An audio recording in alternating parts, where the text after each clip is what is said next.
So this is the Mission 3 commentary for T2X. And right at the start here, this is after Zaya has completed the museum mission, and this is 1 year, approximately, after Zaya has first arrived at the city and has witnessed what she believes is the death of her cousin. And so we got a lot of questions, actually, after we released about the consistency of the timeline and what was going on immediately outside of Zaya's immediate perception. And so pretty much what we wanted to communicate with Mission 2 and this mission here was that the smugglers were active during this whole time. They took Zaya's ship and Zaya's cargo after Mission 1 and had subsequently either held on to it for a while, as we might learn later in the redistribution game, or had sold it to Limes, the museum curator, in Mission 2, and then he eventually put it out on display. And even though it's a year later, and a lot has transpired in that time, it all internally makes sense, because there's a lot of things that have to happen before that dragon statue is put on display. Neeson, the leader of the smugglers, may have held on to it for a while, and Limes, the curator, may have held on to it for a while before he had it repaired and put it out there. So that was just to address some of the plot issues that came up. We were thinking about all this, and we wanted to make sure that the universe was fictionally consistent as we were going into this open-ended city map here. I got to say something about the smuggler in that last picture that it showed.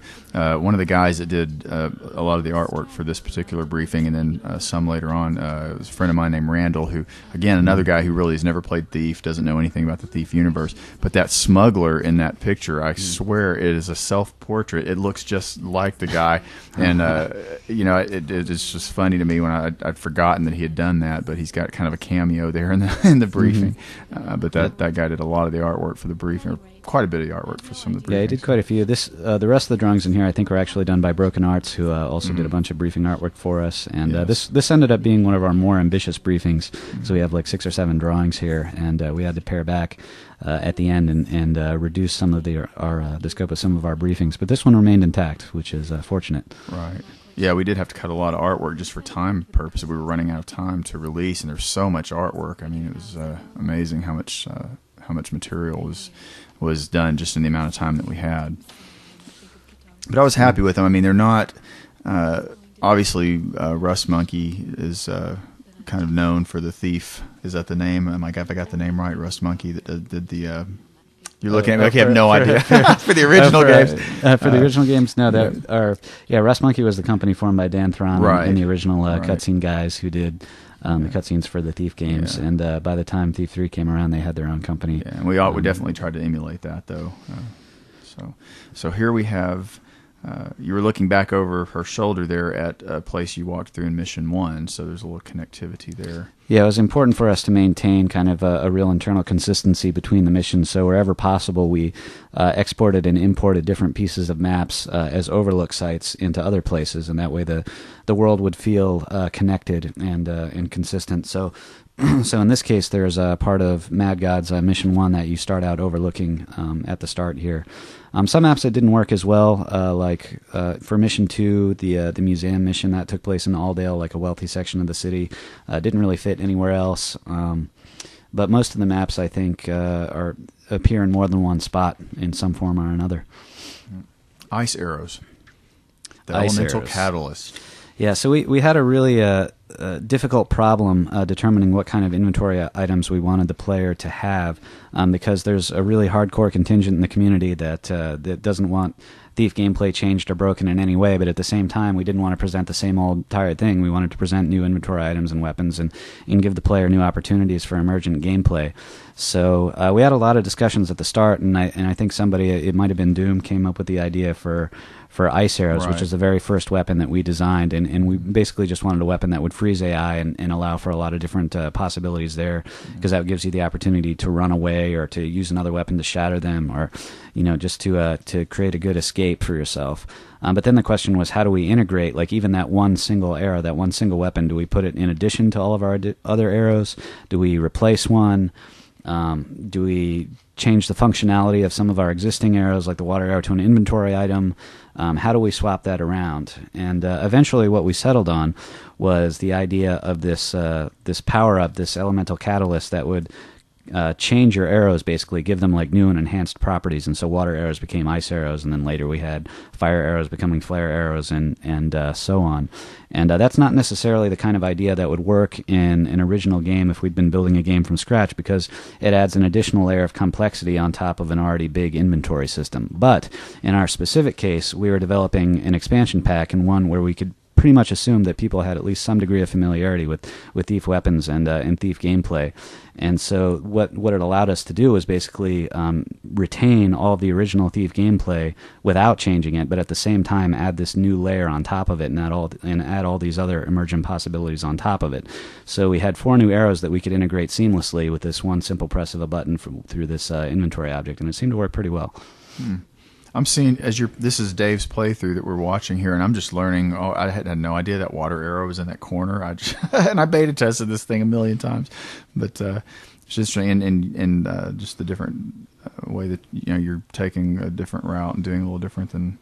Yeah, this is pretty open ended. I do like this way into the city. I thought this was a great idea. Yeah, for ice arrows here. Originally, this was the first place where you got an opportunity to use ice arrows, but that was no good at all because people didn't figure it out. They didn't realize that they had it on their inventory. We needed to put a spot at the beginning of the map, right there immediately, to allow the player to use this new tool and figure out how it worked. And so we built, or I built like a little section where there was an obvious power-up that you wanted, a gas arrow, which is pretty much the most powerful arrow in the game. You can always lure somebody with a gas arrow. And so the player's definitely going to want that, and they're going to have to figure out a way to get it, and the only way to get it is to use an ice arrow. Now, a lot of times in games, when you want a player to learn to use a new tool, obviously you're going to have a very heavy-handed tutorial where you're going to force the player to use it. We really considered doing that, but in the end we chose not to. Thief is really... doesn't do that very often. It doesn't actually force you to use any tools, and there's really no precedent for it anywhere in the Thief games. We don't have any systems for infinite responding arrows if players waste all their arrows. And we just felt, in the spirit of Thief, we didn't want to be really too heavy-handed. We just wanted to present players with an obvious opportunity to use a tool that we had just given them. And I think most players will definitely feel inclined to do that because it's right there in front of them. Something else I noticed the other day when I was looking back through some of this is I don't know if you didn't go up there, but the quote scroll, the elusive quote scroll, or one of them is up there on the rooftop, and all the quotes are about porn for some reason. I was looking back through that, going, I don't know what was going on with us at the time, but it's like that was like the going joke, it was overriding the Thief files with porn and stuff, and which never happened. We can blame Avalon for that. I think mostly that was Avalon. Yeah. Well, I think it was because we worked like so many late nights, and it was just like late at night and in an IRC room like full of a bunch of dudes. Well, and what else are you going to talk about? Right, your level of humor kind of goes from it goes straight to the toilet. Right, it's just So anyway, I didn't want to reveal too many of the secrets on my playthrough here, but the quote scroll was right up there in the area of the water. I gave it away. Yeah, no, that's fine. We can tell them where it is. Yeah. I should mention actually about my playthroughs here that I intentionally played them a little imperfectly, and the reason for that is just so that we can see the different AI behaviors and the different player tools, and ultimately I think that leads to a more entertaining video to watch than something that's completely perfect and ghosted. A video walkthrough. Yeah, video walkthrough, basically. So, but this is an interesting scenario here. We talked about different ways to get into the market district. We really wanted a section that was kind of open for exploration at the start, like a residential area, and then the market district, which was the player's ultimate goal. And we wanted a really big, obvious way here, which was like a gate into the city section with a puzzle to get through it, and then some less obvious ways. There's the way that I went originally, where you use an ice arrow to get up on a ledge and then go via rooftop. And then if you're willing to backtrack a little bit, you can get a sewer key and then go back near the beginning of the mission or to one of these places here and go through the sewers, and all those are equally valid. Yeah. So this right here basically is a long conversation written by me, and you can tell because it's too long, that's why. And it plays out right here where you witness these guards put in a gate code and then open the gate, and it's kind of a two-part puzzle. You have to shoot an arrow at a lever and then enter the code. And if you're paying attention and you watch, then you can actually see the code and then enter it in when these guards go on their break right here. And then you can actually see the code by using your mechanical eye to zoom in on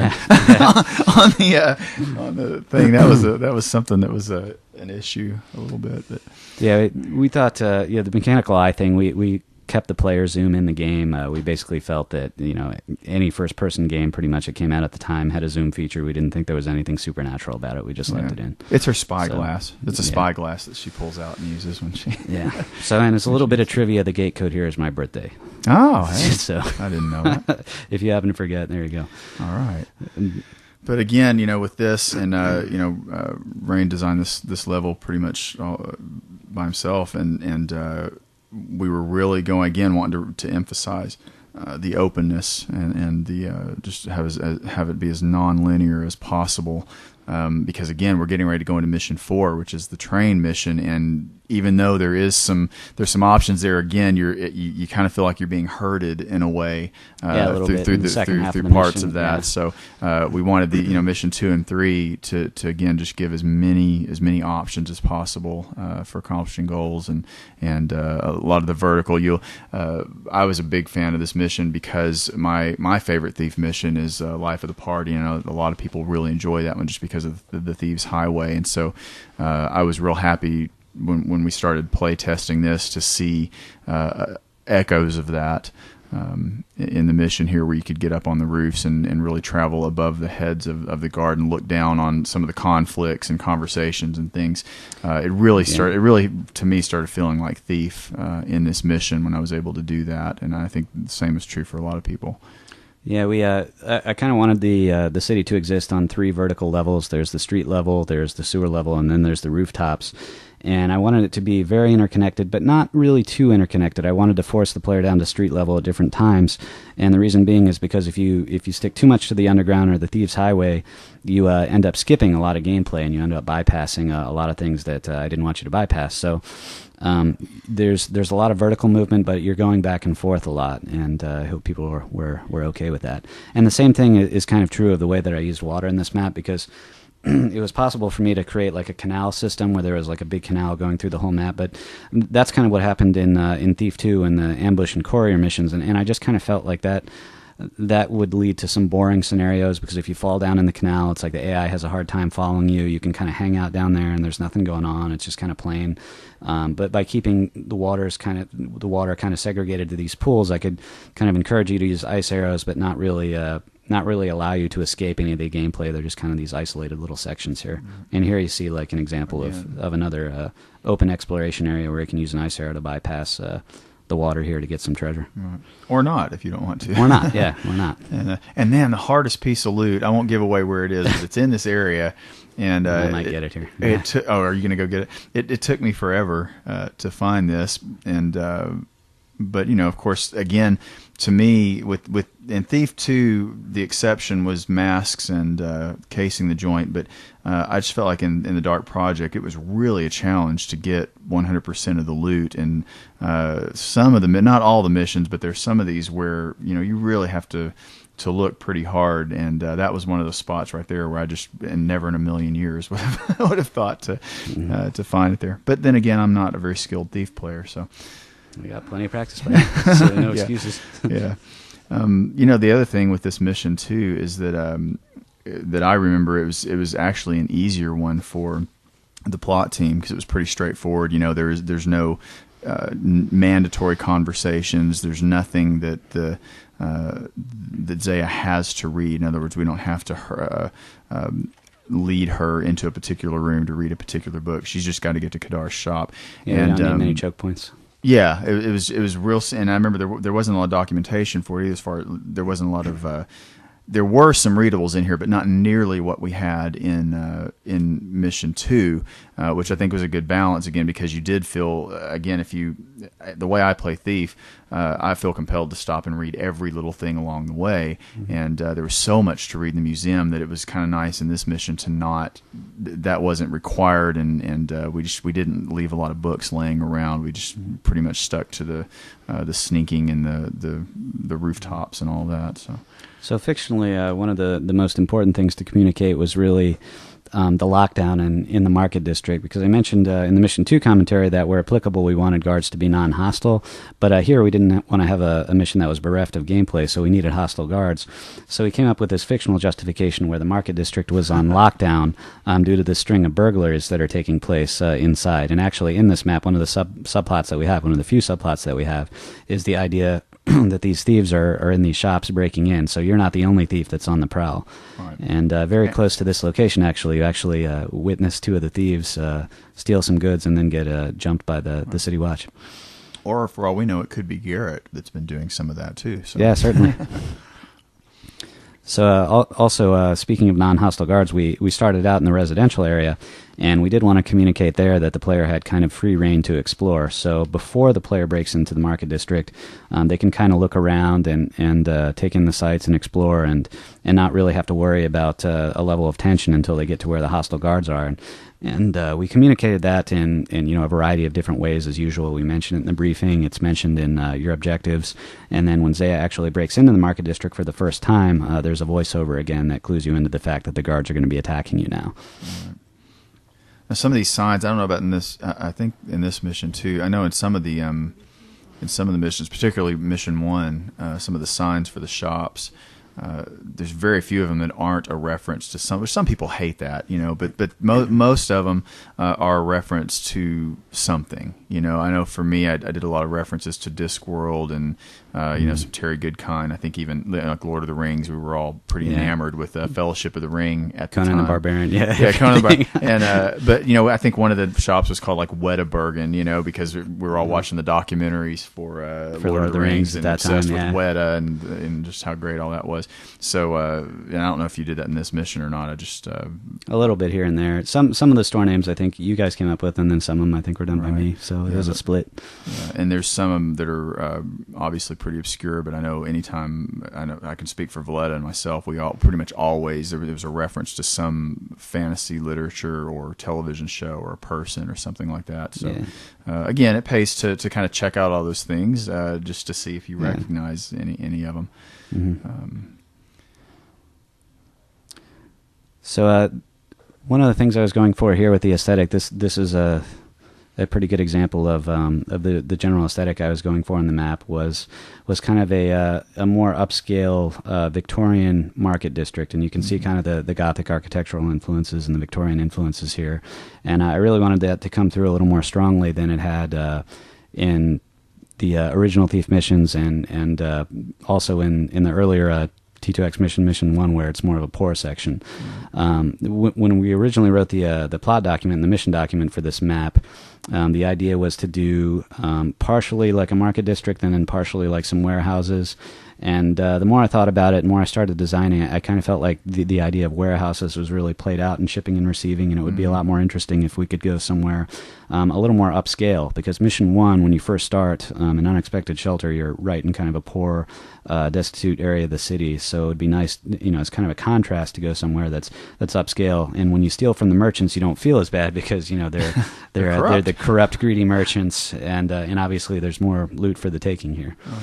Well, and it also, again, kind of helped to establish, where we were in the Thief timeline, because we didn't really see a lot of Victorian architecture in the Dark Project. It was a lot of, I don't want to say ghetto, but it was just not. Most of the sections of town you're in were not very nice, as opposed to, even the beginning of Thief 2. You start out with Running Interference. You've got this nice, posh Victorian, right, with all the white and blue textures, and everything looks like ivory and then the same thing with the bank mission, and you've got several of those casing the joint in Thief 2, and it kind of helps to translate. We're not quite into that full blown into the Thief 2 era yet, into the Metal Age yet, but we're getting there, and you're seeing some of that again reflected in the textures that are being used and some of the architecture and so on. Yeah, and we could pick which elements we wanted to emphasize and which ones we didn't. We always really like the Gothic and Victorian stuff, so those are the kind of influences that we wanted to bring to the project.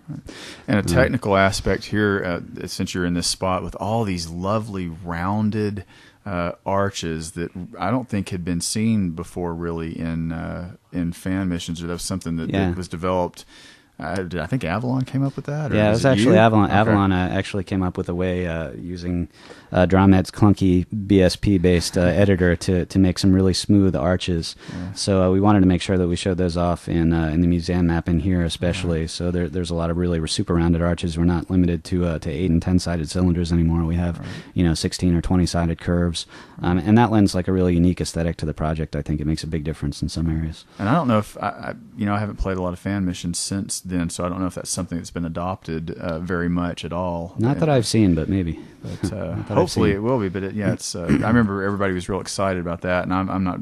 I was not the greatest at DrawMed. I was one of the writers and kind of coordinating things, but they were all so excited about this, and for me, I thought, okay, well, let's see what it does. The competition. Yeah, well, I mean, I remember you guys were trying to like explain it to me, and that this will kind of give us an edge over some other things that are coming out visually, graphically. It really it gives an updated look to the architecture, and I didn't understand it when you were explaining, but of course, when you see it, if you're real familiar with the architecture in Thief, when the first time you see one of those, you kind of think, wow, that looks really nice. And looks a lot better than most of the stuff you see in the Dark Engine. And it's kind of funny we're talking about this because obviously by the time T2X was released, I mean, we're even well beyond the smooth curves of Quake 3 era. I mean, we were into stencil shadows by that point, Right. But you still, for Thief players that are used to seeing like an aging Dark Engine, I think it was a nice little touch that we were able to add. All right. Yeah, so anybody that makes fan missions, if you're watching this, open up the editor and look at these, and you can see how. Actually, they won't be able to. Can they not? We shipped stripped missions, so they can't see the brush. That's evil, man. we may release them at some point, though, 'cause if there's still interest. Yeah, surprisingly, people still are making Thief 2 fan missions. So maybe we should. New ones every day, and they seem to be getting. There's a lot of good quality stuff coming out too. Yeah, and that's encouraging. I mean, it's definitely encouraging for me. One of the reasons that I was personally so desperate to get this project done and to see it through is because I didn't want the Thief universe to die, and I enjoy playing the fan missions, and we really felt like this whole project would just be a shot in the arm for the community that had just lost, we just lost our foundation, kind of, which was Looking Glass, and to really kind of send that message that, look, we're capable of doing this as a community, and putting out some quality stuff here to play, and we can still enjoy this game. It's interesting though. For a couple of years, the community was kind of dead because I think all the real experienced guys were sucked up by the different projects, by us and by Circle of Stone and Shadow. And right. No fan missions. Yeah, no fan missions for a while. Yeah. Right. But man, this is the little rooftop cafe here that we're looking at. That was one of my favorite spots in this. It just again reminded me of Life of the Party so much.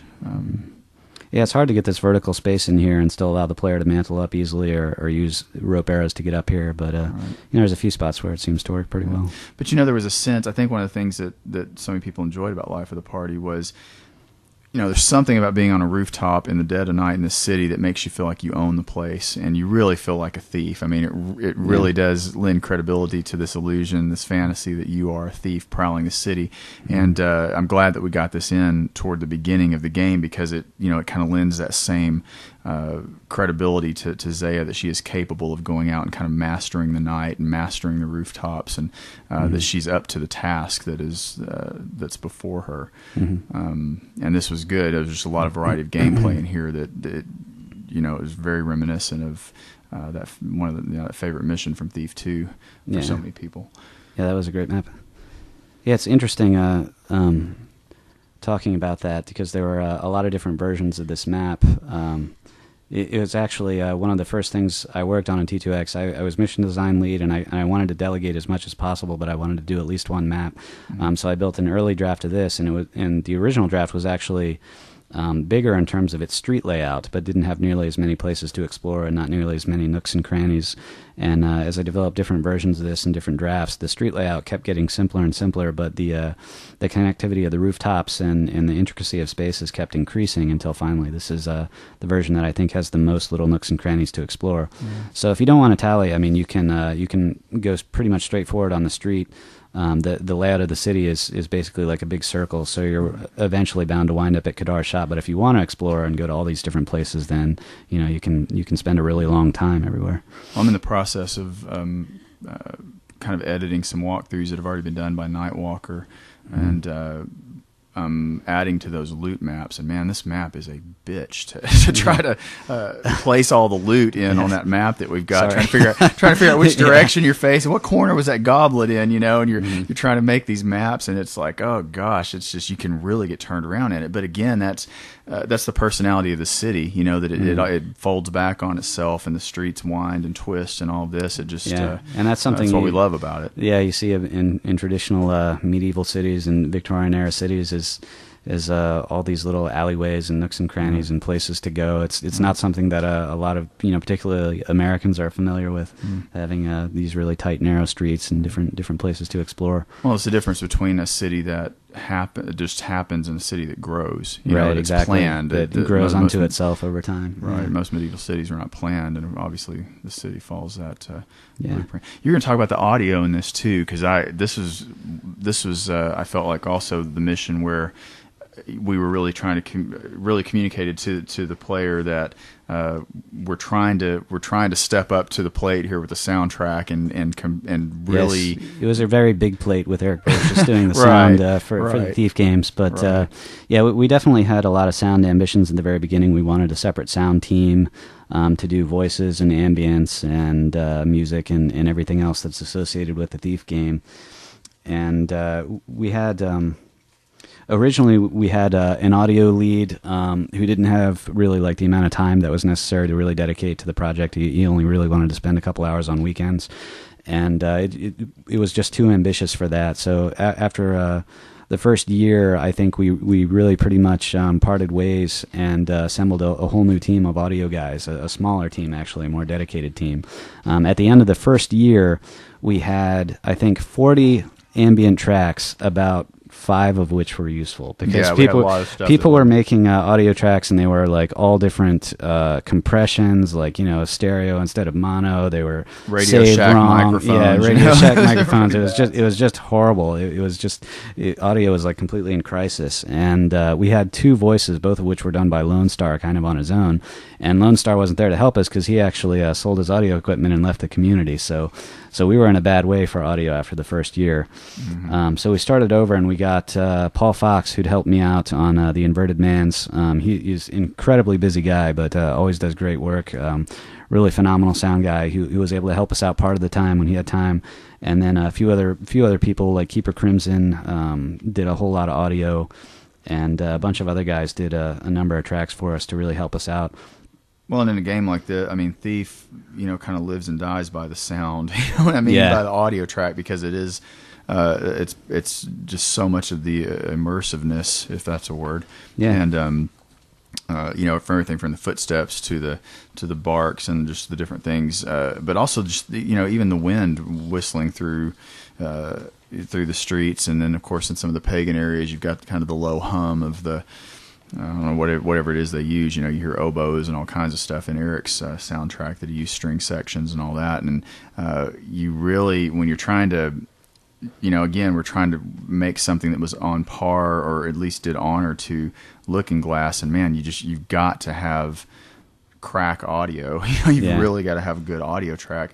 And I remember that being a really scary point, kind of when we realized, man, our audio is like 2 years behind the rest of the project, and we've got to make some changes here. And fortunately, these guys came on board and really came through for us. Yeah, fortunately, we got some really dedicated guys. Crimson was really just a trooper. We had a lot of redos with him. He did he kind of liked to work. Give us some stuff and then get feedback and then go back and make changes, which was great. Paul is just a consummate professional. And then we had some other guys like, Muzzman and Manticore did some tracks for us, which were great.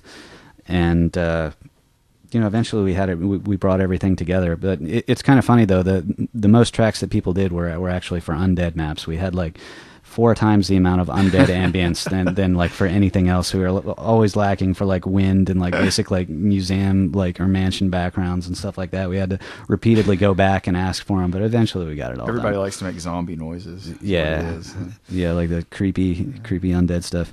Now, did you want to talk about the schemas here? I guess we could talk just technically for a minute, about what the audio entailed for Thief, because Unlike some other more modern games, all the properties for the sounds in Thief are actually controlled through text files called schemas. And in order to define the properties of any given sound, you have to edit the schema. So you have to learn kind of a new tool set and how to edit these specialized text files.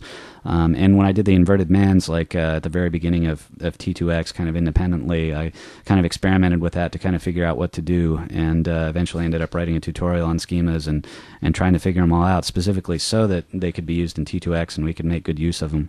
And the nice thing about having separate text files like that is that you can edit them independently at any given time, and you can control different aspects of the sound that you can't control with an individual WAV file. For example, you can control whether or not a sound cue in the game can randomly choose between different WAV files, or if you want to play a WAV file consistently and repeatedly, or you want it to play and then pause and then play something else, or you can adjust the volume or anything like that. Like anything that you would typically associate with sounds is all done through editing those text files.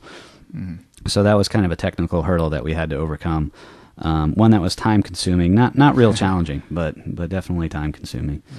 That was a lot. I mean, to me, there's just a lot of tedious things that when you first embark on this mission to create a campaign, you think about writing the story and creating these cool levels, and you forget about having to have 7 different versions of of an audio clip of somebody dying, and then trying to make all those sound like they were recorded in the same place, and all these little tedious things that grammar and spell checking all the documents. I mean, there's just a lot. And like you saw with the schemas, stuff that's not difficult necessarily, but just takes a lot of time. Yeah, and a lot of trial and error. Consuming.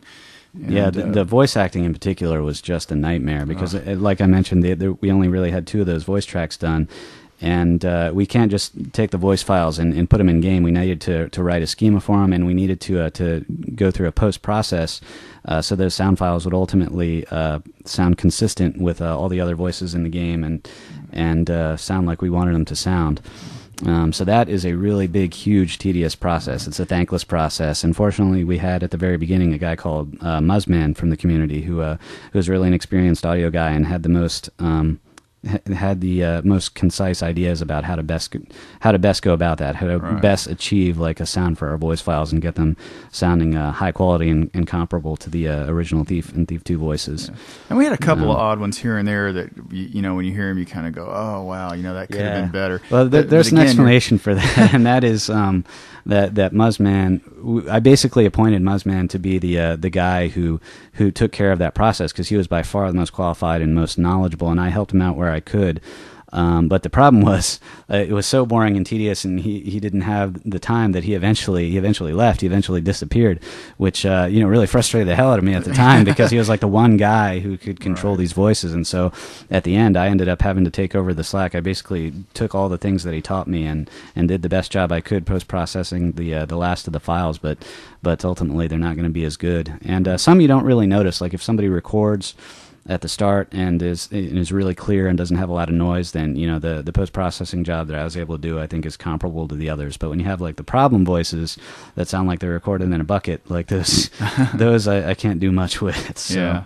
Well, and it got to a point. We were, like you say, we were so far behind. There's the Thief thing you're talking about where they the Thief guys breaking in. Again, a nice little echo of Life of the Party where Garrett comes upon the housebreakers. That one part, but. We were so far behind on the audio at one point in particular, like the voice acting. It was an interesting thing trying to cast people because you would get these, you would get kind of a demo from someone that their voice acting was great, but it sounded like they were standing in front of an airplane propeller or something while they were talking. I mean, it was just the quality of the recording was bad. The voice acting was great, and vice versa. You get some really horrible voice actors maybe that had really good, crisp, clean audio files. So trying to sift through all that, but we ended up actually. For variety's sake, but also for time, a lot of the guys that built missions. I mean, I know I did 3 or 4 voices. I know you did 1 or 2. guys that didn't sign up to do audio and didn't want to do audio, had no talent for voice acting whatsoever, kind of had to step up and do some guards voices and do some hammers and things like that. And I think we got a lot of really good stuff. I still hear every time I go through and play this, like I said, I've been playing through doing some walkthroughs. And there was a comment that one of the hammers made that I had never heard before. Yeah, there's tons.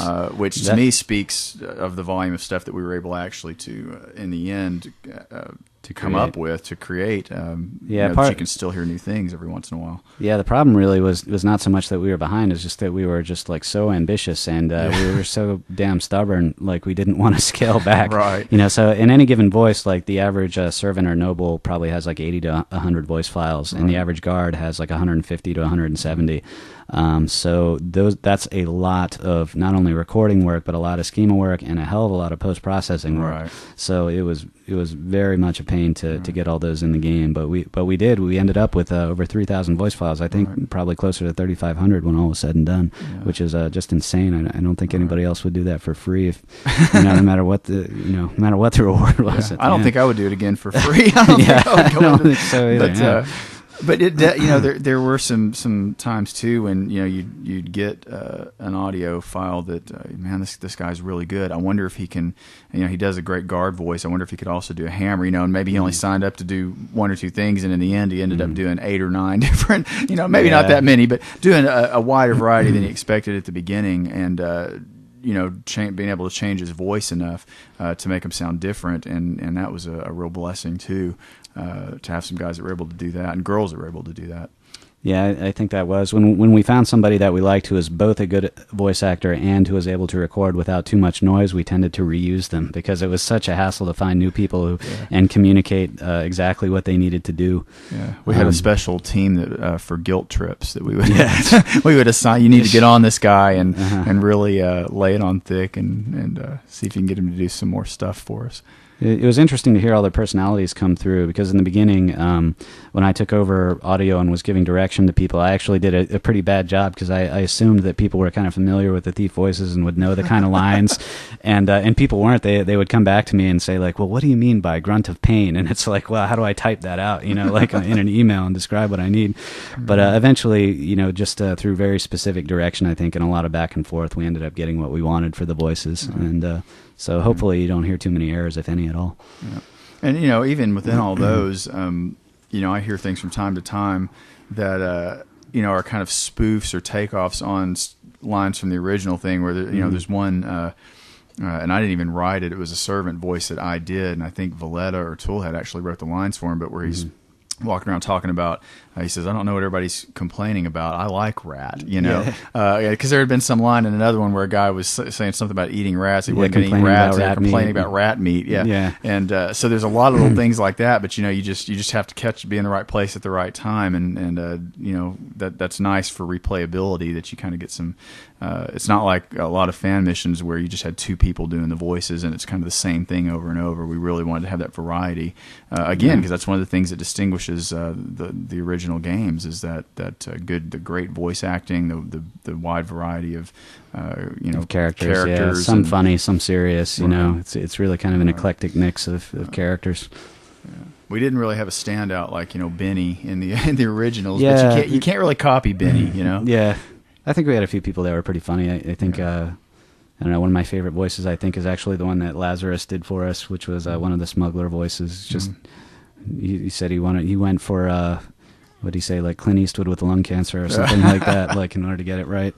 Well, I can't remember. There's one of the hammers that always cracks me up because, when he'll give you that warning, like, where he thinks maybe he saw you, but he says, "Oh, 'twas nothing. This speaks ill of my drink at the builder's table." And I thought that's just, that's something you would have heard in the original Thief games, and whoever, I don't know if the voice actor came up with that or one of our writers did, but I thought, man, we're, when I start hearing things like that, when I was hearing things like that, I thought, we're getting close here. We're really hitting close to something I think Looking Glass would have been proud of. Yeah, and actually, like spirit. most of those lines, I think were actually come up with by the actors themselves, because a lot of times the writers weren't involved, like hardly at all, because you guys were overworked, I think, doing other stuff in mission design documents, and I would write like a few example lines and sometimes specifics, and the conversation lines were specifics, but a lot of the idle barks and so forth, I would kind of give them an idea and then just let them riff on that. We didn't write those, and some people did a really great job with it, I think. Yeah.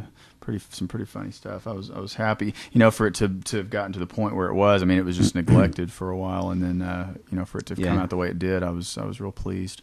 Yeah, and eventually we got some custom stuff at the end where I think Paul Fox came in and did some creature voices for us and some other stuff that really helped. Yeah. But here we're approaching the end of the mission here. Right. And this building, we wanted Kadar's shop to be in a building with other shops, so it wasn't too prominent, so that it was kind of secluded, kind of sequestered away, so it wouldn't be too obvious that it was abandoned. He just had kind of a room in this building.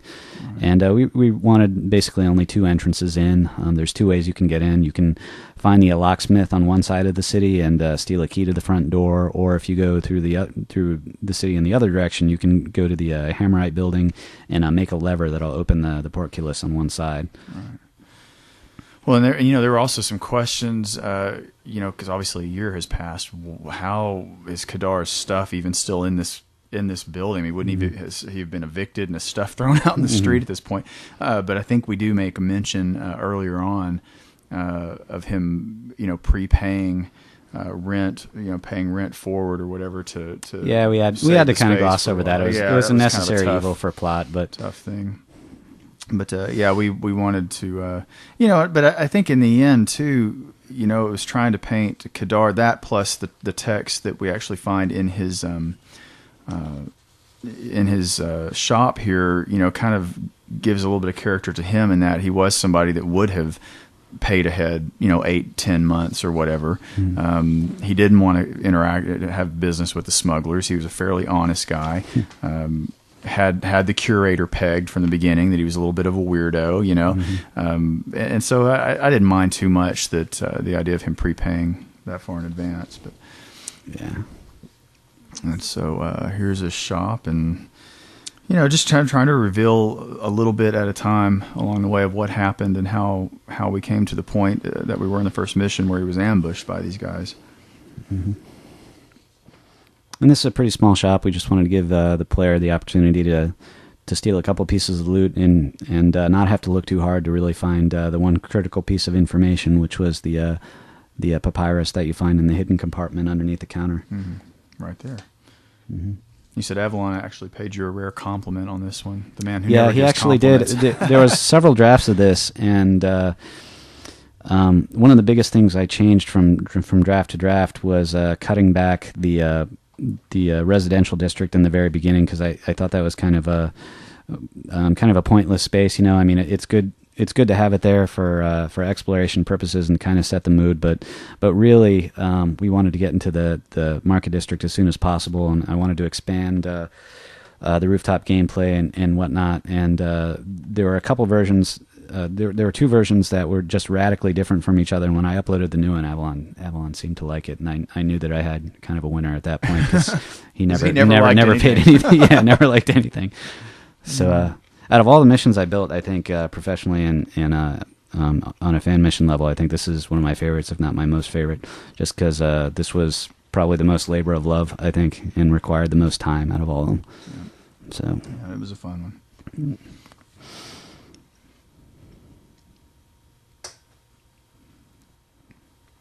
Oh, the sewer map. I guess we should say we were talking about the aesthetic of the map a little bit earlier. A lot of that is also to the texture artist that helped me out on this level. We actually started construction of this map before we had any art resources. That was one of the advantages of building a Thief City, is that I kind of felt like the Thief aesthetic was established. But at the end, when we got a Dink to come in, and I think John P. helped out a little bit too, and made some custom stucco and some custom brick, and we got all that in, I think things really started to come together. Mm-hmm. Yeah. So combined with the new Victorian look and kind of the smooth arches and the kind of rich lighting scheme down here, I think is what sold the map aesthetically. Yeah. So still kind of happy with it on that Well, front. again, you feel very familiar because one of the first places we go in the DART project is down in the sewers beneath Bafford's Manor, and so here we are again. Yeah, it's a good place to in the end up. sewers. Yeah.